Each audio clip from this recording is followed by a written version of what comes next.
Greetings. We welcome you to another episode of Secondhand Religion. Secondhand Religion, a place where we discuss matters of the faith, saying we don't make this stuff up ourselves when it comes to the faith, Christian faith and religion. These are things that are handed down to us and things that we share together, something that we receive. And so we talk about matters of the faith here, and very excited today to have a couple friends of mine in this conversation, as a lot is going on in our nation right now in terms of race, racism, looking towards reconciliation. What do we do as a nation moving forward? Our attention has really been honed in on this because of the deaths of George Floyd and Breonna Taylor recently as well. We want to think meaningfully about these topics and really engage well. And so Brandon and D.A, I know have been doing great work in this. Brandon with some Facebook videos that he's been recording that have been very meaningful and helpful to me. D.A in the work that he's doing in his church and his ministry. And so we just want to have a conversation right now and hopefully bring some meaningful content to light for us to consider and reflect on as we look at these issues that are facing us right now. So before we move into that, though, I'd love for Brandon, D.A, to introduce yourselves briefly. Anything you want to say about yourself and background or whatever. But we'll just start with Brandon. Sure. My name is Brandon Spencer. I am in Lexington, Kentucky. And a lot of my background in this space and doing the work of racial justice and seeking social justice in the community has been on an individual level over the last few years. For about 4 or 5 years, my wife and I have been leading groups in our church and just with other folks that we know on just how do you wrap language around some of these issues, things that we don't talk about very well, things that we don't want to face very frequently because it's daunting. And so we try to meet in small groups and build on that. How do you develop that language? How do you develop an understanding of race and what it means? And especially as people of faith, how do we live that out? And what does that mean for us? Awesome. Thank you. That's wonderful. Thank you so much. D.A. Yeah, well, my name's D.A. Sherron. I'm from Brooklyn, New York, and pastor a church in Brooklyn, not far from downtown Brooklyn, in a section called Bedford-Stuyvesant, or what we call Bed-Stuy. Our church is about 12 years old. We've been in Bed-Stuy now about 6 years. I'm originally from Brooklyn, born and raised. When I got married, I moved out to Long Island, but I'm in Brooklyn every day. I'm also an educator, English and history for 5th and 6th in a all-Black private school, Christian school. And we also have a network of churches that we work with. My background is predominantly ministry and also entrepreneurship. I'm a 5th generation pastor on both sides of my family that's been preachers. They've also been very involved in civil rights issues, social justice, as well as community development. So I bring a little bit of different things to the table. And I'm also excited to hear from you guys and work with you guys and share. Thank you. Thanks so much, D.A. And D.A. is also, he didn't say this, but he's also a bishop within his church. So, oh yeah. So thank you both for making the time to be here, and I know a lot of different things that you have going on. So thankful for this. So as we're looking at this, one of when we talk about race, I think sometimes it's a word that's used a lot, and it's a loaded word, and people don't always know how to handle the term race and even the term racism. When these two words are used.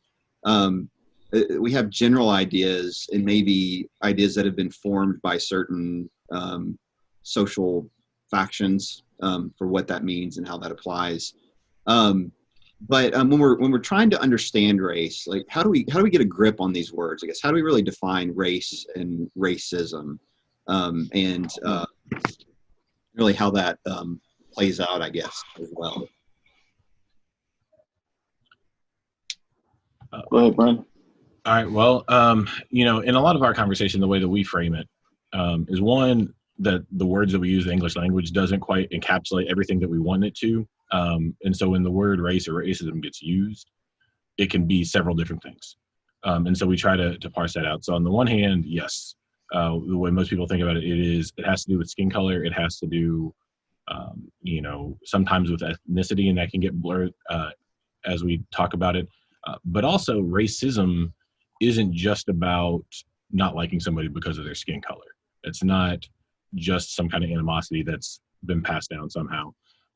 There are all kinds of structures in educational system, in business, in healthcare, in the carceral state, those kinds of things that, for whatever reason over history, have entrenched themselves that still disproportionately affect Black and brown folks differently, even if there's not a particular animosity there.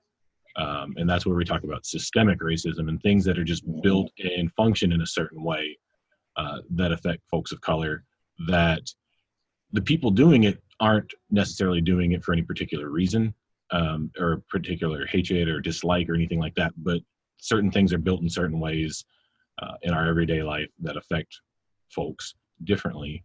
And that is a type of racism, but it's not the same thing as just disliking somebody because of their skin color, or wanting less for somebody because of their skin color. Yeah, I agree. I think that the entire conversation, you have to understand historically some major distinctions. I think you have to, and Brandon, you just touched on something I think is very important. We see the term racism, but a lot of times many don't understand the entire dynamic and even the systems and structures that perpetuate what we see.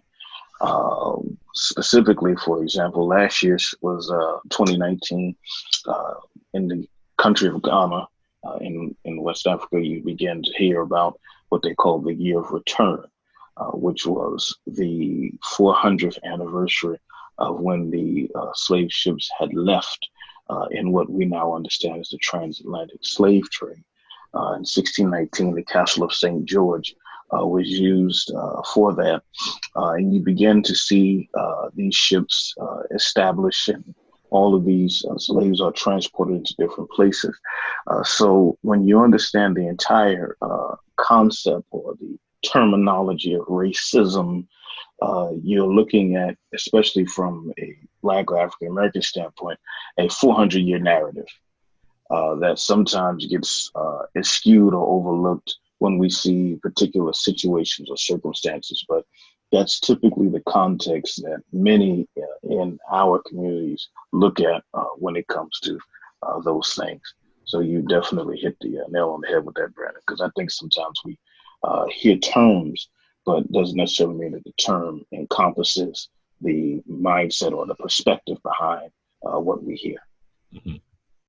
That's good. Yeah, I appreciate that you both brought up history and the systemic things. You know, Brandon, in one of your recent videos that you did on Facebook, I like how you've been working through the history of racism, the history of Black America, really. And one of the things I know you mentioned in one of your recent videos was each century, you can't really say what's happening this century is the same as what was happening in previous centuries. You know, every century kind of has its own systemic things, its own manifestations of racism. Not to say that it's not there every century, but the ways it kind of plays out and what's happening, you know, is very different. I think you said, you know, what's happening in the 17th century and the 18th century is not what's happening in 1956 and 1968, you know. And so there's those systemic things that are happening. For someone that's trying to understand, what do you mean by systemic then? Could you unpack that just a little bit? I think we know, like, okay, yes, it means there's some kind of structure or whatever that's happening here. Could you maybe make that a little bit more tangible for someone that's trying to understand that a little bit, if that's okay? Yeah. I think one of the things that is still very present and helpful, at least for a lot of folks, is to talk about the idea of redlining and the way that our property values and real estate systems have kind of functioned. And without getting too far, like you said, I will get into some weeds on some history, but I'll try to keep above the fray on some of that. But throughout the Middle 20th century, there was a lot of legislation and practices around real estate where certain neighborhoods were designated as good neighborhoods, certain were designated as bad neighborhoods, and those bad neighborhoods were outlined on maps in red. And that was a sign for realtors that you don't want to sell houses in there because they don't appreciate in value. It's not a good neighborhood, quote unquote. It just so happened that those neighborhoods all happened to be where Black folks lived, other people of color lived. And so when you think about real estate, people are buying houses, and especially today, we buy a house if you're fortunate enough to be able to do that. And the hope is that it will appreciate in value, that if you ever need to move somewhere, that you can sell it and have made maybe a little bit of money. At worst case, you get your money back. And that's kind of an expectation that we have, and it's a sign of economic mobility that you're able to do that. But the way that these neighborhoods were structured is these redlined areas would lose value. So if you bought a house there, you couldn't ever expect to sell it at a profit. And so the knock-on effect over time, even today, is that there are certain areas where housing values will fall, and it's a natural impulse that when you sell your house, you want to make a profit on it. You want to be able to at least break even or something to that effect.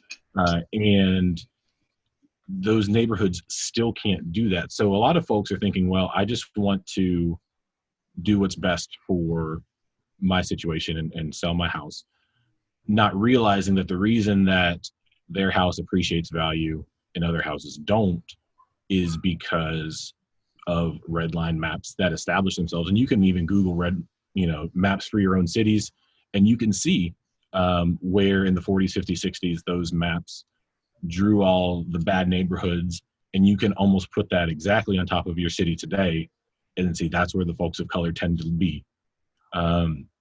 Because once they were in those areas, even if you owned a house in those areas, you couldn't ever sell it, you could never move. And a lot of that is driven on still, not because people buying and selling houses think, I want to keep Black folks in the same neighborhood. They're just trying to make a good economic decision for their family and for their situation. But that ball was put in motion decades, half a century earlier. And just by making normal decisions, it perpetuates that same system. Brandon, that's great. To piggyback off of what you just said, I'm loving this, man. We can flow. Definitely connect. Because you mentioned property, and so I'll take an example for New York City. Robert Moses in the 20th century was the primary architect for all of the buildings and even the roads that we have today. Robert Moses was actually the person that held the property chairmanship, if you will, or the seat for New York City for upwards of 20 to 30 years. And during that time, he divvied up the neighborhoods and the communities similarly to, like you mentioned, in the 50s, 60s, 70s, and the 80s. Matter of fact, the reason why we hear of the hip hop community or the hip hop movement, when you first began to see it developing in the Bronx, those public housing properties was at the hand of Robert Moses, who was intentionally trying to keep Blacks out of particular neighborhoods. So much so, Jonathan, that because my wife, her family they're from Long Island. I'm from Brooklyn. Her parents were originally from Brooklyn. But there are certain roads in Long Island that you can only take cars through. Buses can't go through those roads. It was Robert Moses who intentionally made sure that those roads were shaped so that public buses couldn't go through them, so that in those suburban areas, you had a particular group of people there that others could not go in. So when you look at it from that dynamic, my grandparents bought their first home in the 60s during the Great Migration. They came from Alabama. They were sharecroppers. Had a third, fourth grade education, came to New York City during the turbulent 60s after JFK was killed, after Malcolm X was killed, and a little bit before 68, before King was killed. And during that time, they were able to buy their property. The neighborhood they purchased their property from at that time was an affluent Jewish community. The neighborhood of Brownsville back then was known as Little Jerusalem. It was a safe haven for a lot of the Jews that could not get into Manhattan. This neighborhood at this point in time, as a result of all the things that were happening, Pickett Avenue was a replica of Fifth Avenue. So you had Frank Sinatra would go down Pickett Avenue. Well, during the 60s, Pickett Avenue was being burned down. And when that's happening, the neighborhood is changing rapidly and everybody's trying to flee the neighborhood, urban flight, if you will. And so you could buy property at that point, lots that were selling for like $1. So my grandfather and a lot of his peers at that time purchased up property in Brownsville back then that was like nobody wanted it. And so the house that you would get, it might have a lot of room in it, but you just sat on it and you accepted whatever you got from it until fast forward now 50 years later with the advent of gentrification and the city now, the real estate market's going up. And the very people who were shut out and put in the neighborhood are now the ones that are trying to survive, stay inside of the neighborhood. So when you look at it from the lens of demography, you can even see some systemic things there, and then bring it down at a very local, very, very practical standpoint, even as it pertains now to the present franchise models. And Brandon, I'm pretty sure you would attest to some of this. A lot of the franchise models that we see now that were originally intended to help the communities, it sometimes did more harm than good because it kept people in income brackets that was very difficult for them to move ahead to finance and even feed their families, which is also another dynamic that enables you to determine how well off you'll eventually be.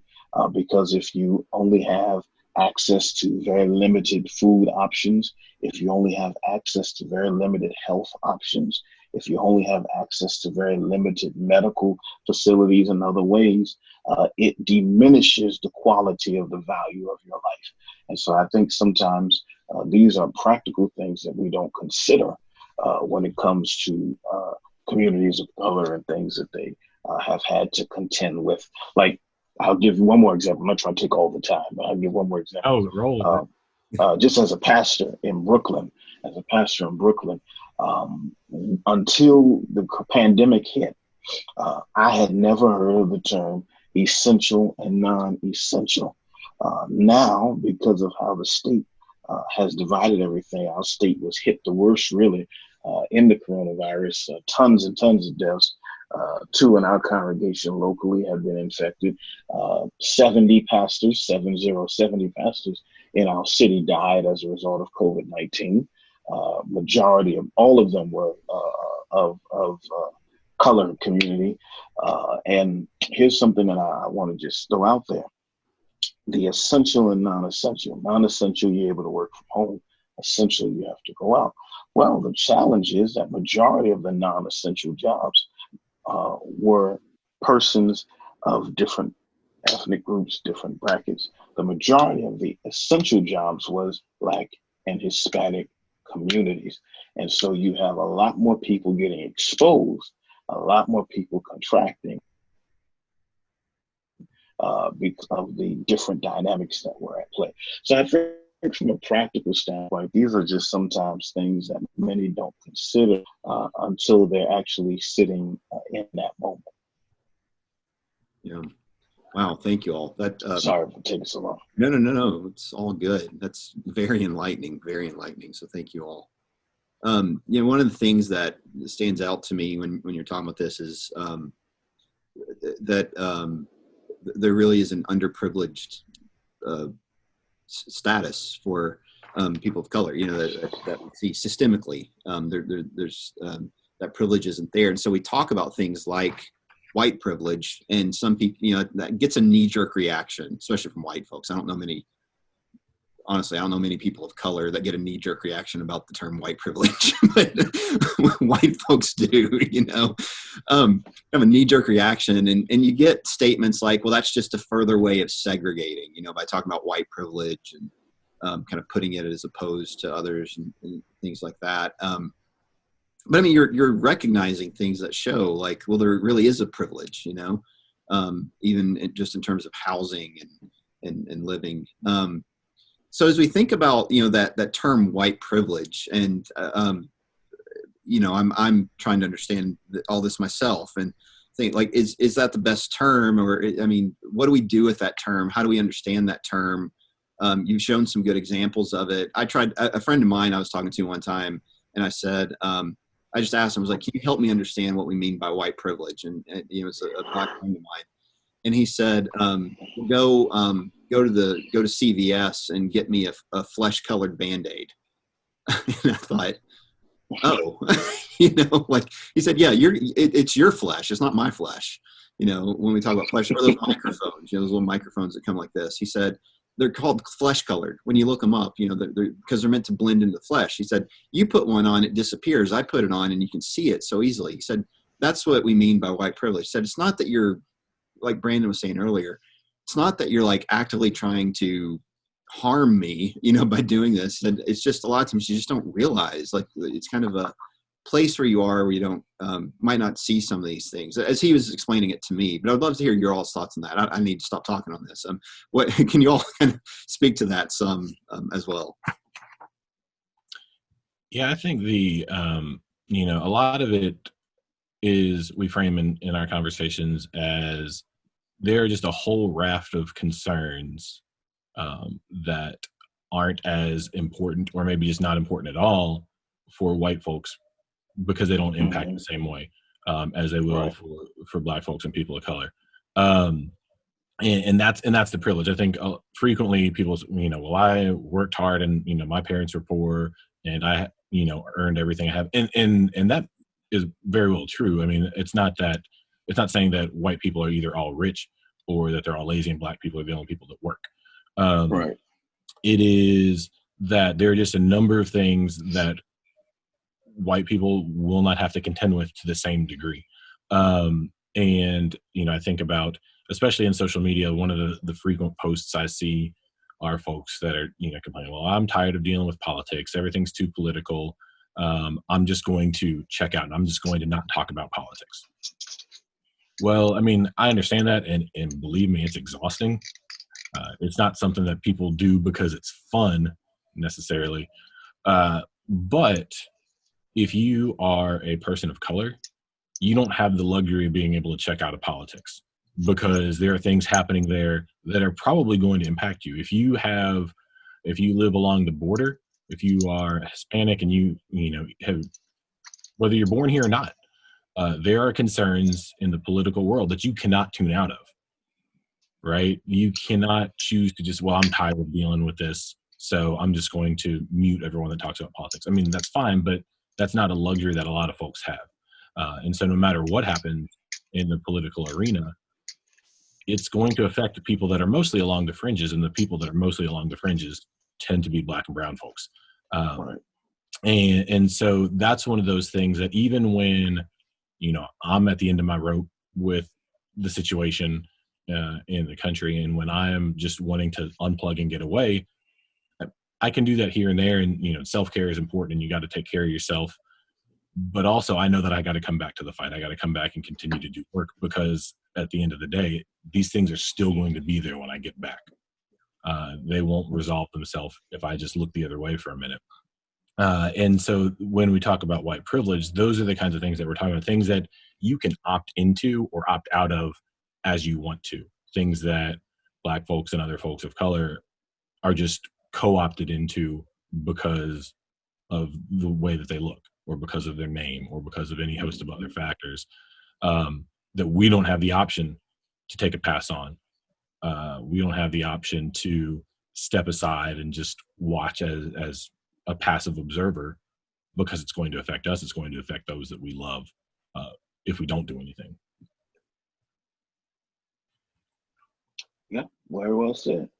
The luxury, like you said, the luxury of, you have to do self-care, but at the reality, at a basic level, when you are one that speaks to a community, to a group of people, they look for your insight, they look for your advice, they look for how they should navigate and work through these particular situations and circumstances. So you really can't turn a deaf ear to it because it's something that is very pervasive. I saw a tweet last week, and it made me think. And they said by a sister, I don't know who she was, but she said, "Wow," she was like, "Only 1 week, but it feels like a year has passed." And I could relate to that. Especially because Brandy, you understand. I can relate to that because it was last week was a crazy week for us, man, and really being able to bring language to that. I mean, Sundays when I had to stand and preach on Sunday, it was a trepidation that I normally don't feel, and it wasn't because I was afraid. It's just the reality of it is this is something that continually happens in our community, and after a while, you are really trying to find language to give hope in the midst of disparaging hopelessness. And then coupled with a pandemic where everybody's been in the house for the last 12 weeks, especially in our city, it's pandemonium. So you have it's like putting fuel already on a burning building. So there's so much things that are happening at one time. And Brandon, like you said, if that's not your reality, if that's not your after makeup, it may come and go as it's something that's just not even important. And it doesn't necessarily mean that person doesn't care, but it just doesn't register. Whereas in our context, that's unavoidable. It's every single conversation, every single text message, every single, people just run, "Hey, you good? You okay?" Because it's something that as a collective community, immediately it's like, all right, band together, let's make it happen. What we got to do, that's just kind of how that works. So it's very interesting. Now, here's what I'll say, Jonathan, that I think is also very important. And Brandon, you can also shed light to this. I think that having conversations like this are very helpful for both sides. And the reason why is because a lot of times, many in communities that are uniquely distinctive or different, they're seeing things only from their vantage point. And one of the things that's been very difficult, but I've embraced because several of the organizations that I'm a part of are non-Black, and I intentionally do that so that we're able to engage, that we're able to interact, and that we're able even to agree to disagree on certain things. But I think that for the sake of being able to engage, the gospel is incarnational. I love the way Eugene Peterson puts John 1, the word became flesh and moved into the neighborhood. And I think that we have to begin to forge moving into each other's neighborhoods so that we're able to have an understanding of where we come from, and then even also begin to find some common ground. Now, in this particular moment, the prevalent issue is justice, okay? And so we have to begin to understand the framework behind it. The reason why you're seeing the outpour and the outrage even in the city of New York is because the last time the words "I can't breathe" were uttered, it was through Eric Gardner 6 years ago in Staten Island.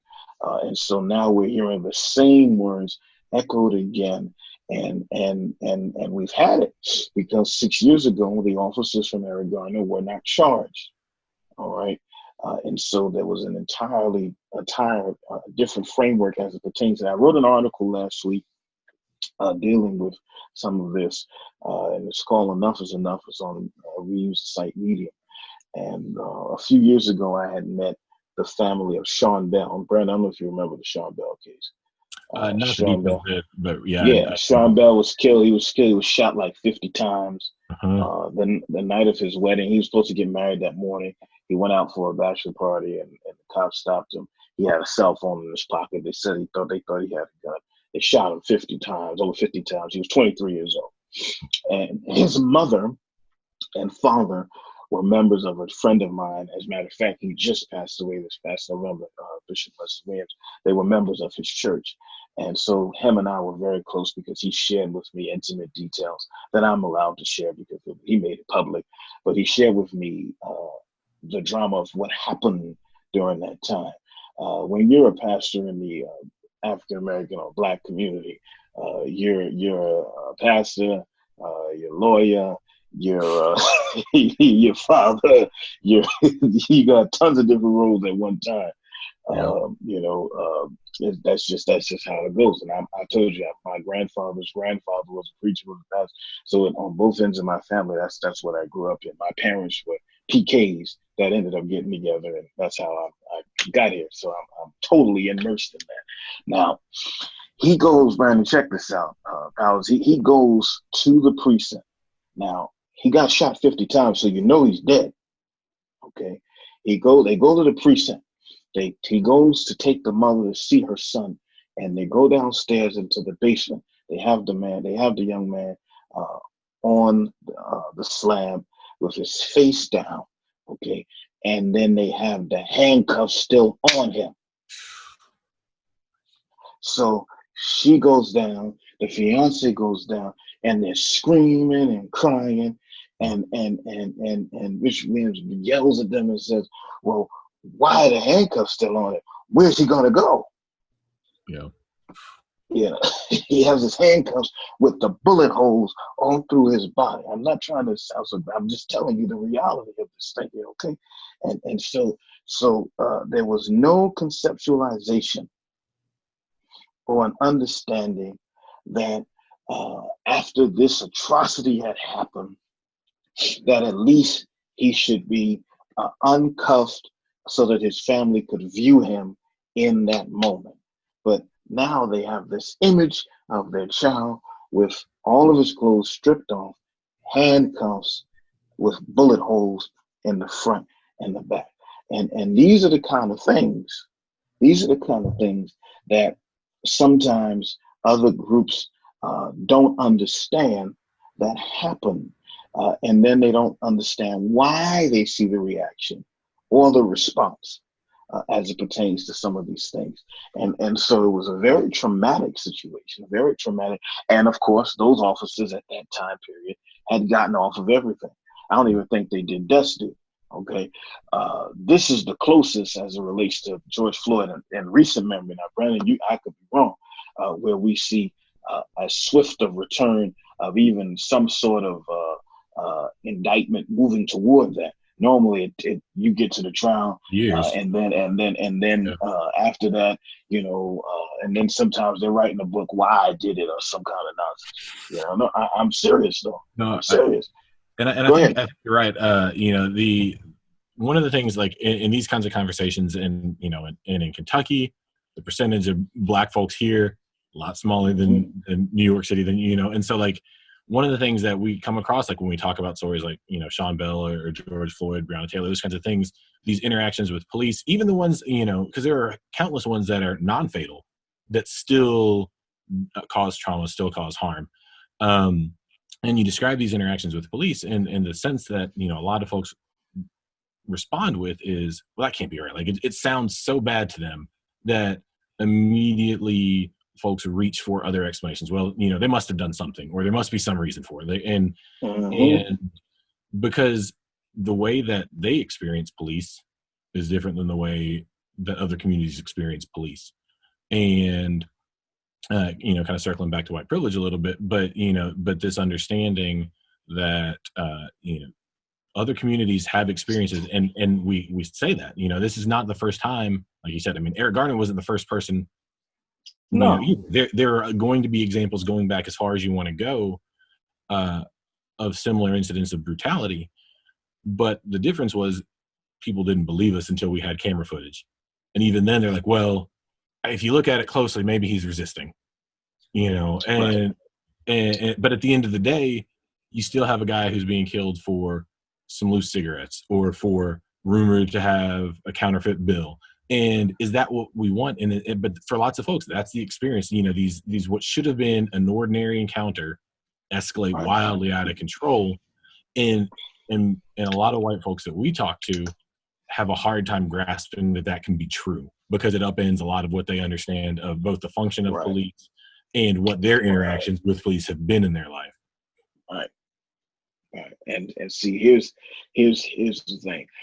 I'm in one of those unique situations because my relatives, when I was a little boy, we lived temporarily in Minnesota. My parents went there for a little bit, St. Paul and Minneapolis, and the disparities there for the Black community are very different. Anyway, secondly, my family is heavily in law enforcement. My grandfather on my dad's side was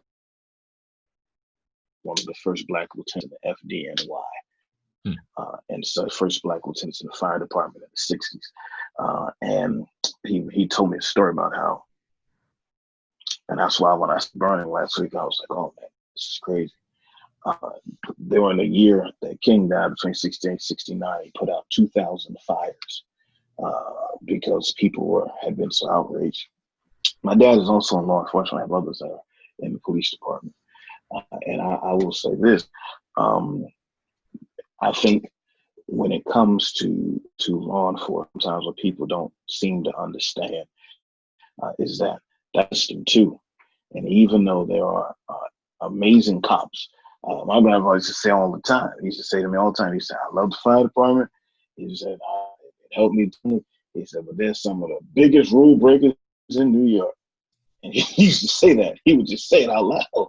And you know, folks were like, what? He was like, there's some of the biggest rule breakers. Sometimes you hear that fire, you hear the truck ringing, and they just ringing to go get some pizza. They ain't ringing because they're trying to get he would just say that. And I'm saying that to say that there are always things that are behind the scenes that many times we don't see. And so, like you said, Brandon, to rest the judgment because you see something, oh, well, they must have did X, Y, and Z for that to happen. It's not the case. You know, I mentioned it in my article last week. My first time getting stopped and frisked, because I was in high school during the Bloomberg era, Giuliani and Bloomberg, when stop and frisk was huge, huge. Now, Powers, do you know about stop and frisk, what that means, X, Y, and Z? A little bit. Okay. So stop and frisk, they can just stop you and just start filling up on you. It don't make a difference if you have anything on you or not. That's just my definition. Brad, you might have a better one than that. But no, that's basically it. Is if you are suspicious, then an officer is well within their rights to just assume that there might be a crime. It also sometimes gets referred to as broken windows. That if you see something that looks out of place, there might be a crime happening, you should investigate. And basically gave permission for officers to stop anybody for any reason because of a suspicion. Yeah, and so I was on my way to high school, I was on the public school bus, and the police stopped the bus, pulled us over, and it was the last stop before I would walk the block and a half to go to school. And the officer stopped us, and when he stopped us, faced the wall. So all of us that were in the back of the bus on the wall. Okay. All right. Have a good day at school. Now. Okay. It's my first time getting stopped and frisked. Now, I had to be maybe 15, 16. All right. My second time getting stopped and frisked. Now, I'm taking out the garbage. Now, you guys all have garbage, right? Yeah, we got garbage in your house. I'm taking out the garbage, right? Taking my garbage out. I'm going downstairs. Now, how many of you think about taking your ID with you to throw out the garbage? You don't think about it, right? You don't think about it. I have my bathrobe on.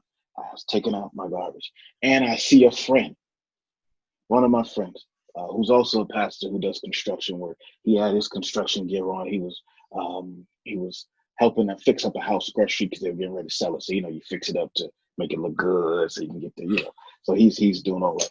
So I'm going down the stairs and I'm throwing out the garbage, have a bathrobe on. I have house slippers on. I have shorts on. That's it. While I'm standing there talking to him for maybe 2 minutes, 2 officers come right up to my front. Excuse me, there was a disturbance up the street. Did you guys hear anything? No, sir. Did you guys see anything? No, sir. My family's from the South, so yes sir, no. No, sir.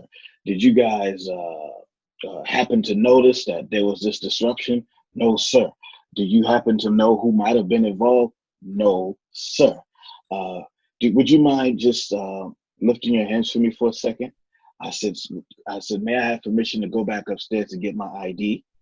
I said, because I didn't think to have my ID, officer, if I was going to be stopped and frisked outside of my house. Okay. And he just looked at me and he goes and pats my bathrobe down. I'm not making this up, people. Okay, I'm not a drug dealer. I've never sold drugs. I'm not a drug dealer. I'm a preacher. Always have been a preacher. All right. My third time getting stopped and frisked, Jonathan, I had a collar on. It was in between 3 services. I preached 3 services, 2 in Brooklyn, 1 in Long Island. I ended up getting to my 3rd service an hour and a half late because the officer was yelling and screaming at me in front of my house, in front of people. And I was explaining to him that it's Sunday morning, because I work very closely with my precinct. It's Sunday morning. The precinct never sends an officer on Sunday morning. So I don't understand why you're so irate and screaming at me. Don't worry about it. Mind your business. And they write a thing. And this was a brother. This time was a brother. This was somebody that was, okay, writes a ticket and puts it on the front of the gate. And he storms up. I called the precinct. They said they didn't see anybody. They don't know where he was from. Never got a call back about it. So now, when people say, "Oh, that's just something happening down," so these are the kinds of situations that I've encountered, and I've dealt with even worse for people in our congregation and others that I know, and so I'm not going to sit here and say I dislike public officers. I don't like the stereotype one for all. However, in light of some of the things that we're experiencing, especially now, I'm definitely grateful and excited to see that they're revisiting policing policies. I'm definitely grateful to see that they're revisiting, even former President Obama was asking that every mayor revisit some of their policies and X, Y, Z in their handbooks. I think that that's a great way forward because we definitely need to return to some of those things from years prior in terms of community policing, other things. Now, here's the challenge that I have. And Brandon and Jonathan, I would love your insight on this because I'm growing with you. I'm learning just as much as you guys are sharing. My challenge, especially in the city that I'm living, our challenge is people, even people of color, they are not adept to history. And because we have so much historical amnesia today, when they see things like this, because they're so busy scrolling on Instagram and Facebook and Snapchat and everything else, only when they see something like this, then it's like, oh my goodness, what's going on? Instead of realizing that this has been here a long time. There's a terminology now about stay woke, and I tell my folk all the time, I never went to sleep. Okay, and so being able to understand how these things work and how we're able to minister in light of these things is significant. And so here's 3 things that I've kind of brought it to in terms of our local congregation. It's understanding, because you see protests, okay, but another thing that we have to understand is policy. We have to understand policy, and policy is so important because I think what ended up happening is 4 years ago, when Trump was elected. I'm not going into whether you're for or against and all that. I'm beyond that. That's your business. But when Trump was elected, specifically for many in the Black community that were hurting and really grieved about some of the things that happened as a result of that campaign, low turnout became the end of the game. And Brandon, you know what I'm talking about. Low voter turnout from the highest offices to the lowest offices. And as a result, people now get landslided in who don't have the values of your community, who don't have the values of your property, who don't have the values that you feel for where you are. So now we are 20 years in to what started in 2000 under the Bloomberg and Giuliani administrations of a gentrification plan that preceded the mayor that we have now. It started 2 mayors ago. And so now you're dealing with a housing crisis in the city. You're dealing with a 1-bedroom apartment that should normally sell for I don't know how much a 1-bedroom is in Kentucky, but a 1-bedroom in Brooklyn. A 1-bedroom in Brooklyn. A 1-bedroom in Brooklyn. Oh dear God! A 1-bedroom in Brooklyn is $1,800, $2,000. Okay, depending on where it is. All right. If you want a 2-bedroom, I have people in our congregation who live in New Jersey, work in the city, but live in New Jersey because it's cheaper to live in New Jersey and work in the city. Yeah. All right. And so just the economic realities and the dynamics behind that are tremendous things. And so I think that we have to look at it holistically. So I've pinpointed it for our people specifically as not just through the lens of protest or through the lens of policy, but also through the lens of economic prosperity. Not prosperity through the prosperity gospel model, that's not what I'm saying, but economic prosperity in terms of understanding savings, understanding emergency funds, understanding having a living will. A disproportionate amount of Blacks died as a result of the coronavirus. And I'm now in conversations because when we do resume back Habit services, I'm going to be doing a lot of seminars as it pertains to having your estate in order, having proper things in order. Because one of the biggest conversations that people have been reaching out to myself and some of our pastoral staff at our churches, my mom died and so-and-so died. I need a lawyer because I didn't know I was on X, Y, and Z. I didn't know that I was left this, that, and third. What do I do? Because it was a tragedy. And so now having to walk them through handling that, navigating that, working through that, which is in other communities, that's 1, 2, 3 stuff. Mm-hmm. But in our context, some folks never have the opportunity to think about it. Like I have a newborn. My baby girl was just born. She turned 4 months yesterday. My birthday's tomorrow, by the way. And I don't ever really recall too much hearing about 529 college plans growing up. Now my relatives gave me savings bonds because my family understood stuff like that, but I never heard it in a collective sense. So when we hear about student loan debt and people were trying to figure out why there were so many young people of color going crazy over Bernie Sanders, despite his policies, when you have this yoke on your neck of $150,000 to $200,000 and somebody's talking about trying to help release it, that's like the year Jubilee. So, especially if you didn't have financial planning growing up to help you prepare for these types of things. So these are the kind of conversations. So for us, it's been looking at the lens of not just the protest, the policy, economic prosperity, which then allows us to be vocal, to be visible, to be viable. And then what I've been teaching our people, and I just started this last week, to make sure that whenever we do speak or we communicate, that we also add value. And I think if we begin to move through that, then we can channel the anger and even some of the righteous indignation into actionable steps that give us an ability to now take the necessary time to walk this out beyond just what we're seeing in this particular moment. So that's just kind of where I've been. Sorry for taking so long. Yeah. Yeah. Thank you all. That's great. I mean, it's good to hear, and it's great insights. For those that are looking to understand a little bit more, as we wrap up here, we'll just kind of make this last question here. What resources would you give? If it might be a website, it might be a video or a movie. It might books to read, podcasts to listen to. If there's just a few right off the top of your head, okay, just or ones that Brandon D.A, as you've worked with people even that you directed them to. What are some that we could just resource people with right now if they're looking to these things a little bit more? Go ahead, Brandon. You go first. All righty. And what I'll do, Jonathan, I'll send you a link because we've been kind of accumulating a Google Doc of things too. Great. Send me that too, please. Yeah, absolutely.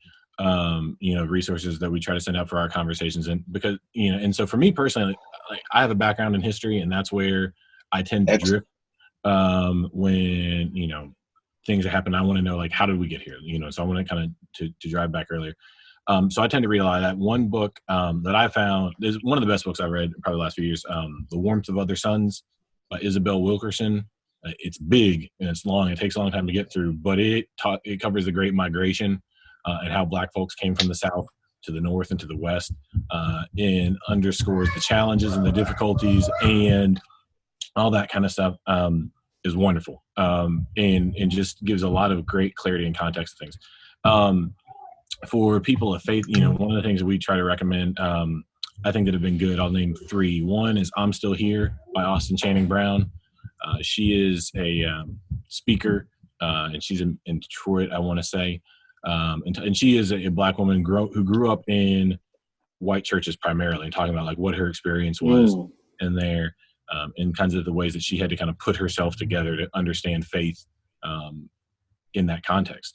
I think Divided by Faith, which is an interesting book, and it actually came out before 9/11, shortly before. So it has some time before what we kind of understand, like these modern situations, and so it deals with a lot of the way that the church has handled a lot of these things, and the way that some of the obstacles that we have before us are self-made within the church, and the way that we've kind of looked at things. And so I think that that's been a really interesting one as well. And then also more recently, The Color of Compromise by Jamar Tisby.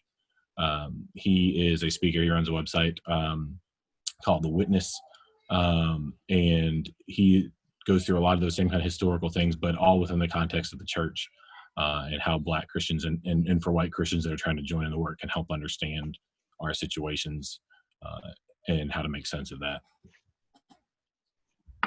Excellent. Please, Brandon, I'm looking forward to connecting with you, and we can definitely do some stuff together. And I need all of those books. I was trying to write them all down, send them to me. I'm going to go classic with my choices.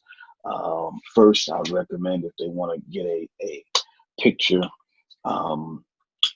The Miseducation of the Negro. It's a really good book by Carter G. Woodson. Real classic, but it's really good because Carter G. Woodson is the founder of Black History Month. I think he would give you a good picture of some of the things as it pertains to how we got here. Claude Anderson he wrote several books. One of them is Black Labor, White Wealth. I really recommend that, Black Labor, White Wealth. Just dealing with the economic disparities. I think that's a really great book to look at. And then also for me, I enjoy James Cone wrote a book on the distinction between Martin Luther King and Malcolm X. I had to take a class when I was in seminary called Martin Luther King as a Religious Educator. And so let me make sure I got the name of that one right.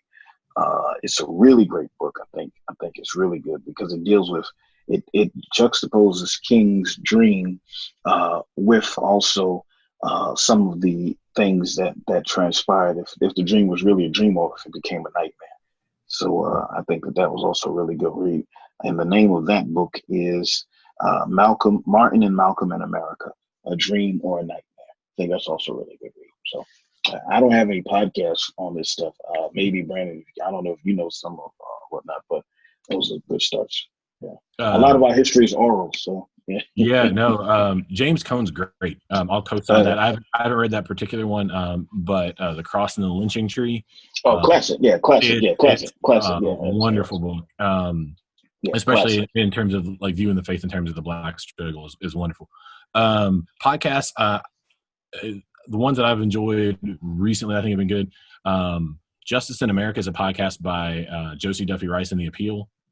And they cover a lot of just criminal justice issues and kind of walk through, especially for people that aren't familiar with that space, they kind of walk through issue by issue and just explain how it works for a lot of folks that don't have that understanding of the different struggles, the way that people get caught up in it. They do a great job of that. There is another one called Code Switch that is NPR.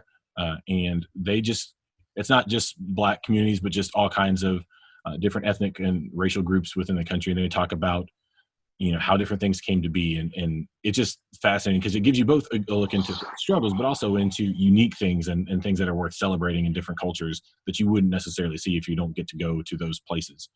You wouldn't experience them in the same way. And so I recommend that one quite a bit as well. Great. Thank you all so much. That is so helpful. Thank you, brother. Yeah. Thanks. And Brandon, look forward to that document. Thank you for being willing to send that. Yep. That was wonderful.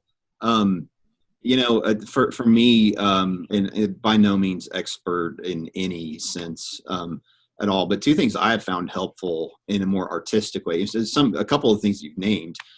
There's a fiction book called Homegoing that came out just a couple years ago by a Ghanaian, an American Ghanaian author.